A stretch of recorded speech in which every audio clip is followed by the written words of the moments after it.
Hi guys, it's me Marzano here at Medicare Insiders. Today we're going to be talking about first impressions. So first impressions are always important across the board regardless of what industry you're in, but for us as salespeople, that's even more amplified. So we want to make a first good impression on anyone that we come across that might be a potential client or prospect, and we want to make a good impression on anyone that we could potentially network with and could help us increase our reach on our business. So there are two things that I want to bring up, and there's probably a gazillion things that you can think of to keep in mind when we're talking about first impressions, but there's two things that I want to highlight here in this video that I think just keeping these two things in mind could definitely make a difference in how you are perceived. And don't be mistaken, people are making judgments, whether you know it or not. We're doing it. A study says that 30 milliseconds is what it takes for us to see someone and make a judgment on what they might be like.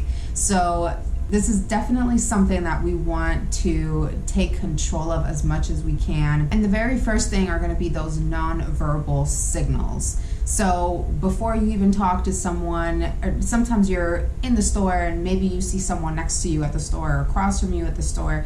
Maybe you're not actually thinking this person is this way or might be this way, but we're looking over at how they are posturing their bodies, what their facial expressions are like, and we're getting a sense of what that person is like. So one thing here is you want to make sure that your face is relaxed, is calm, and smiling. Some studies have shown that too much smiling can show or can be perceived as not being super trustworthy. So you don't want to fake it all the time, smiling at all times, but definitely keep that warm and kind of relaxed expression on your face versus a frown. And I know that I have a problem with this. I've had a problem all my life with this, where my face just looks like I'm mad when it's in a resting position. And that's something that I've had to be intentional on and work on, because a lot of times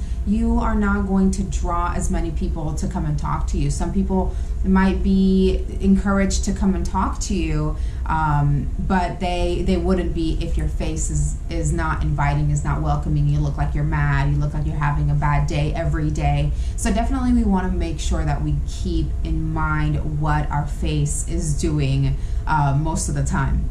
And another thing with those nonverbal signals is going to be your posture. So you don't have to be exaggerated, with your back straight. Keep your shoulders relaxed and look comfortable, but definitely having that posture where your back is straight rather than being slouched over and looking, like you hate your day and you're sad. Those kind of things might turn people off from wanting to have a conversation with you. And we always want to, as salespeople, show that we are confident, because that's going to translate into what we're doing. So even though our posture, we might slouch over and we might know A to Z in Medicare, but just that perception of us being, kind of slouched over can come across as us not being super confident people. And that's something that really makes a difference, believe it or not. Studies have shown it across the board time and time again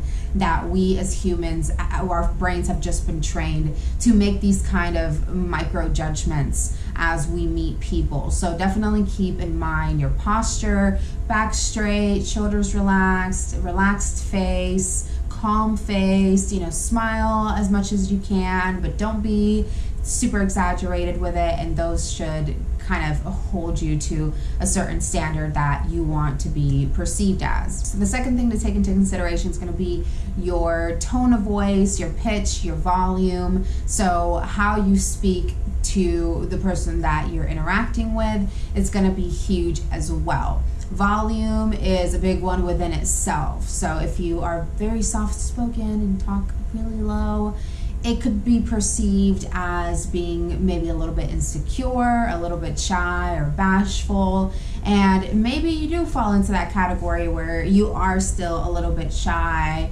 Maybe you don't feel like you're quite there yet in knowing all of what you need to know, and that's totally understandable. But sometimes even projecting ourselves a certain way can make us feel a little bit more confident. So if you speak up, sometimes that within itself, speaking up, projecting your voice a little bit more, can give you a little bit of a boost of confidence. And you're definitely going to be perceived as a little bit more of a dominant person, a little bit more of a confident person. And the people that we want to work with probably are going to want to work with someone who's confident in what they're talking about. So even if you do feel like you're naturally maybe a little bit more reserved or shy, try to do your best that when you're speaking at a level where at least you can be heard and understood clearly, and you don't have to repeat a lot of your words and that kind of thing.